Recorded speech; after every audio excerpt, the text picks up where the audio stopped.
चलो देखो, तो यहाँ से आपको मिल गया M B into 2l sine theta. तो हमको पता है, क्या पता है, m इक्वल टू चुंबकीय आघूर्ण, m इक्वल टू क्या होता है, स्मॉल m इंटू 2l। ध्रुव प्राबल्य और चुंबक के प्रभावकारी लंबाई को चुंबकीय आघूर्ण कहते हैं। तो यहाँ से इसको हम ऐसे लिख सकते हैं b into m into 2l into sine theta. ये देखिए 2l, यहाँ से इसका मान क्या मिल गया, m। तो क्या मिल जाएगा, b इंटू m लिख सकता हूँ इंटू साइन थीटा। तो यहाँ से जमा के लिखो तो एम बी साइन थीटा लिखा जा सकता है। ये हो गया प्रत्यानयन बलित्मक आघूर्ण। एक समान दंड चुंबकीय क्षेत्र में एक चुंबक पर लगने वाला बल के लिए व्यंजक है टाउ बराबर एम बी साइन थीटा। कोण के सामने वाला एंगल आपका परपेंडिकुलर होता है, दोनों बलों के बीच की दूरी मैंने ज्ञात किया। अब इसमें हम चुंबकीय आघूर्ण को परिभाषित कर सकते हैं या प्रत्यानयन बलित्मक आघूर्ण को परिभाषित कर सकते हो। कैसे करेंगे, चलो तो देखो। तो टाउ इक्वल टू, यहाँ से आपको मिल गया एम बी साइन थीटा। इसमें ऐसा कुछ कर जाओ कि टाउ बराबर एम बचे, क्या रखना है, क्या बोला हूँ, थीटा बराबर 90 डिग्री होना चाहिए सर। बी बराबर कितना होना चाहिए, एक समान चुंबकीय क्षेत्र होना चाहिए, यूनिट मैग्नेटिक फील्ड होना चाहिए। तो यूनिट एक समान। तो यहाँ से देखिए टाउ बराबर क्या मिलेगा, यहाँ से m मिलेगा, b equal to 1 sin theta 90 degree यानी 1, तो टाउ बराबर 1। तो किसी चुंबक का चुंबकीय आघूर्ण को परिभाषित कीजिए। कैसे परिभाषा देंगे बोलो, चलो परिभाषा बता।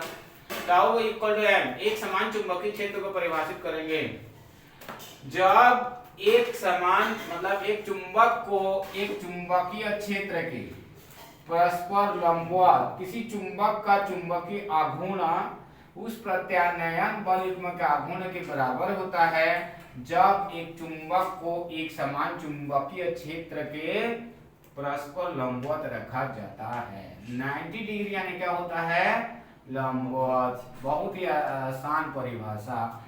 ये टाउ बराबर है m यानी चुंबकीय आघूर्ण, टाउ यानी प्रत्यानयन बलित्मक आघूर्ण। तो किसी चुंबक का चुंबकीय आघूर्ण उस प्रत्यानयन, ये दोनों बराबर हैं, क्या हैं, बराबर है। तो बराबर है उसको हम परिभाषित देंगे, परिभाषित करना है। किसी चुंबक का चुंबकीय आघूर्ण उस प्रत्यानयन बलित्मक आघूर्ण के बराबर होता है जब एक चुंबक को एक समान चुंबकीय क्षेत्र के लंबवत रखा जाता है। ये हो गया आपका चुंबकीय आघूर्ण की परिभाषा।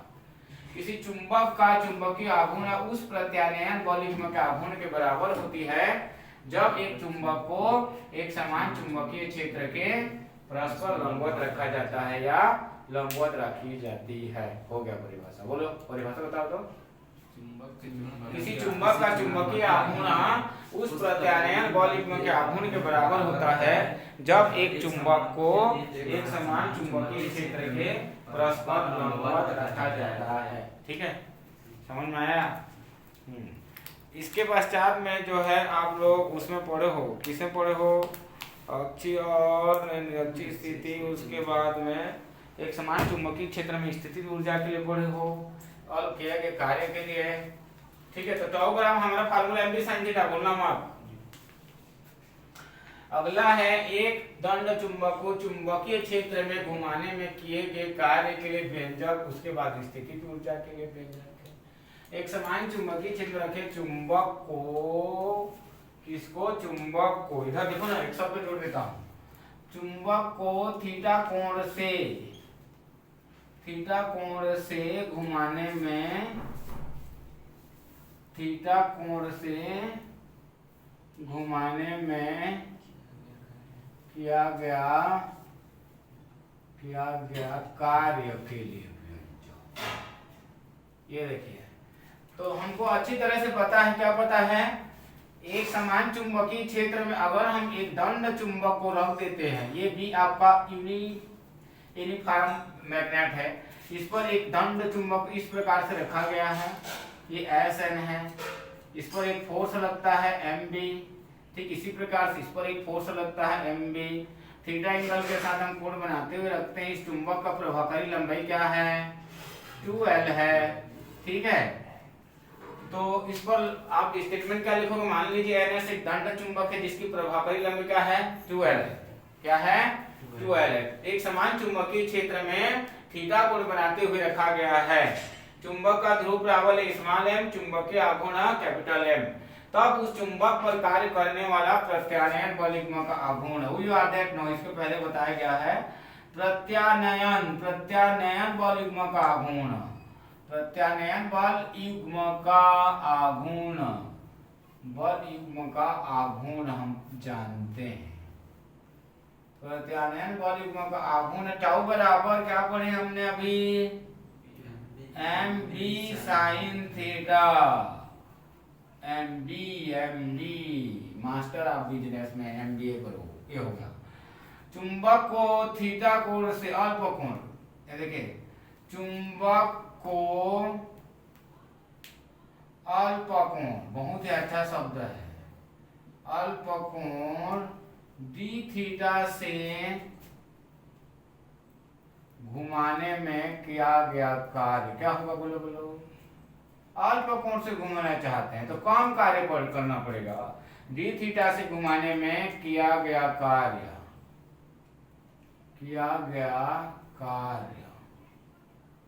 अल्प कोण से घुमाने में किया गया कार्य क्या होगा, बोलो तो क्या कार्य बने d वर्ग। कार्य का परिभाषा क्या होता है, कार्य बराबर अल्प कोण से घुमाना चाहते हैं तो कम कार्य करना पड़ेगा, ज्यादा कोण से घुमाना है तो ज्यादा कार्य करना पड़ेगा। तो कार्य बराबर फोर्स बल गुणित विस्थापन, क्या होता है, बल गुणित विस्थापन, ठीक।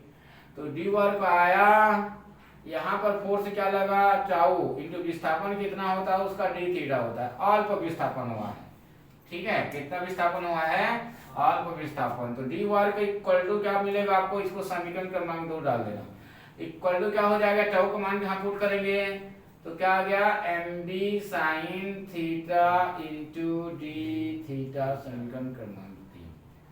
अब हम क्या करेंगे, चुंबक को थीटा कोण से घुमाना चाहते हैं, कहां से, चुंबक को थीटा कोण से, तो इंडिकेशन लेते हैं, चुंबक को थीटा कोण से घुमाने में किया गया कार्य, तो सबके लिए लेना है तो इंटीग्रेशन है, कहां से, थीटा से 0 डी वर्ग, तो ये हो गया आपका इंटीग्रेशन यानी समाकलन लेना है, थीटा से 0, ये हो गया mb sin थीटा और डी थीटा, ठीक। तो क्या कार्य वर्क इक्वल टू क्या हो जाएगा, mb कांस्टेंट होकर बाहर, क्या बचा, थीटा और 0 के बीच में केवल साइन थीटा। साइन थीटा का इंटीग्रेशन समाकलन क्या होता है, बोलो बोलो बोलो बोलो sir ji, minus cos x. Sine x का समाकलन क्या होता है, माइनस कॉस एक्स। तो यहाँ पर साइन थीटा क्या होगा, माइनस कॉस थीटा होगा, किसके किसके बीच में, थीटा और 0 के बीच में, ठीक। आगे लिख देते हैं, तो mb बराबर वहां से माइनस बाहर, mb बाहर है, mb बाहर है, mb बाहर है, वर्ग इक्वल टू माइनस को बाहर ले आया मैं, क्या बचा यहाँ पर cos theta, high limit theta lower limit 0, तो वर्ग इक्वल टू क्या होगा बाबू लोग, minus mb cos theta minus cos 0। cos 0 का मान कितना होता है, 1 होती है, ठीक। cos थीटा मिल गया और cos 0 इक्वल टू 1, माइनस 15 ले जाओ, माइनस 15 ले जाएंगे तो क्या होगा, mb 1 माइनस, ये प्लस हो जाएगा, ये ठीक है, ये माइनस हो जाएगी, तो ये हो गया आपको एक दंड चुंबक को चुंबकीय क्षेत्र में घुमाने में किए गए कार्य। कब अधिकतम कार्य करना पड़ता, देखिए ये हमारा Sn दंड चुंबक है, चुंबकीय क्षेत्र AM है और B है किसी कोणों से, मैं दोनों जो होती है थीटा एंगल बनाते हैं, तो वर्ग इक्वल टू क्या होगा, यहाँ से थीटा बराबर अगर मैं 0 रखता हूँ तो cos 0 कोई कार्य करना नहीं पड़ेगा, यानी 0, ठीक है, अगर मैं यहाँ थीटा बराबर 0 रखता हूँ, कोई कार्य करना नहीं पड़ेगा, यानी 0 मिला। ये इसी डायरेक्शन में है। दूसरा डायरेक्शन क्या मिलेगा आपको, मान लीजिए SN है, चुंबकीय क्षेत्र की दिशा इस प्रकार से है, चुंबकीय आघूर्ण की दिशा इस प्रकार से है, 90 डिग्री बनाते हैं, तो cos 90 बराबर 90 डिग्री से घुमाना चाहता हूँ, तो इसका वैल्यू आपका cos 90 0 हो गया, तो क्या बचेगा, MB कार्य करना पड़ेगा, अधिकतम कार्य हुआ। 180 से घुमाना चाहता हूँ डायरेक्शन, ये SN चुंबक है, इधर जो है चुंबकीय क्षेत्र की आघूर्ण की डायरेक्शन, ये चुंबकीय क्षेत्र की डायरेक्शन है, कितना कोण प्राप्त करेगा, 180 अंश। 180 मैंने cos 180 पर -1, तो यहाँ पर क्या हो जाएगा, MB और ये मिला 1, ये cos थीटा यानी 180 में -1 माइनस माइनस प्लस हो जाएगी, यानी क्या मिलेगा, 2 MB। तो सबसे अधिकतम काम कब करना होता है, जब चुंबक को हम 180 अंश से घुमाना चाहते हैं, तो ये तीनों डायरेक्शन होती है उसकी स्थिति। इसके बाद क्या है हमारा, स्थितिज ऊर्जा, किसके लिए व्यंजक है, स्थितिज ऊर्जा। तो स्थितिज ऊर्जा क्या है, एक दंड चुंबक को, ठीक है, मानव की स्थिति से वर्तमान स्थिति तक लाने में किए गए कार्य को क्या कहते हैं, स्थितिज ऊर्जा। इसी में आ जाएगा ना, बहुत ही सरल है, स्थितिज ऊर्जा। स्थितिज ऊर्जा यानी पोटेंशियल एनर्जी, जिसको यू से दर्शाते हैं, हमने पढ़ा, याद करो तो -P cos थीटा था वैद्युत द्विध्रुव में, यू का तो क्या था, -P cos थीटा। तो स्थितिज ऊर्जा की परिभाषा क्या होगा, एक दंड चुंबक को मानव की स्थिति से वर्तमान स्थिति तक थीटा बराबर π/2 लिया जाता है, परपेंडिकुलर लंबवत। एक दंड चुंबक को मानव की स्थिति से वर्तमान स्थिति तक लाने में किए गए कार्य को पोटेंशियल एनर्जी कहते हैं, स्थितिज ऊर्जा कहते हैं। तो स्टेटमेंट सेम रहेगा, यहां तक सेम रहेगा, ठीक है, लिखना काम सेम है। एक दंड चुंबक है, चुंबकीय क्षेत्र के साथ थीटा एंगल बनाते हुए रखा गया है, तब उस पर प्रत्यारोपण बल का आघूर्ण क्या लगता है, टाउ MB sin थीटा, ठीक है। चुंबक अल्प कोण d थीटा से घुमाने के कार्य के लिए अल्प कार्य करना पड़ेगा, बल गुणित विस्थापन, यहां तक आपको बना लेना, ठीक। अब यहाँ पर समझना, यहाँ पर थोड़ा सा डायरेक्शन चेंज हो रहा है, स्थितिज ऊर्जा में डायरेक्शन यहाँ पर चेंज होगा। चुंबक स्थितिज ऊर्जा माने मानव की स्थिति, क्या समझे, 90 डिग्री से घुमाना चाहते हैं, तो दंड चुंबक को, उसके लिए स्थितिज ऊर्जा के लिए बता रहा हूँ ना, दंड चुंबक को थीटा बराबर π/2 से वर्तमान स्थिति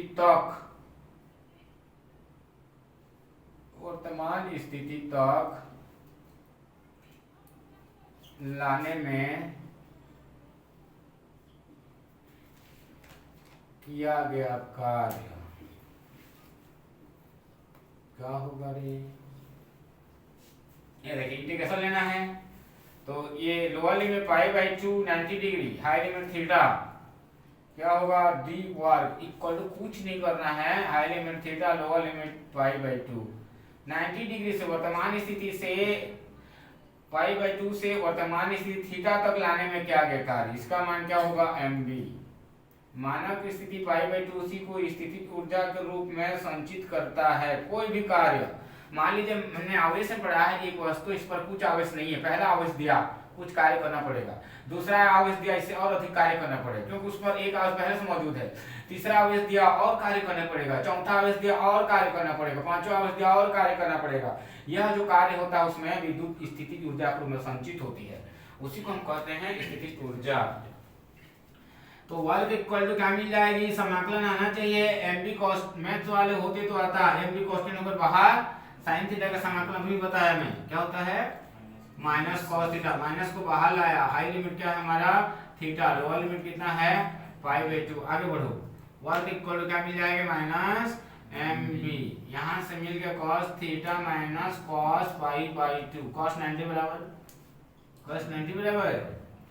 बोले क्या होता है, cos थीटा, ये 0, ये हो गया, तो वर्ग इक्वल टू क्या मिल जाएगा, MB कार्य, वो किया गया कार्य जो स्थितिज ऊर्जा के रूप में जिसको U से दर्शाते हैं, तो यह है हमारा स्थितिज ऊर्जा के लिए व्यंजक।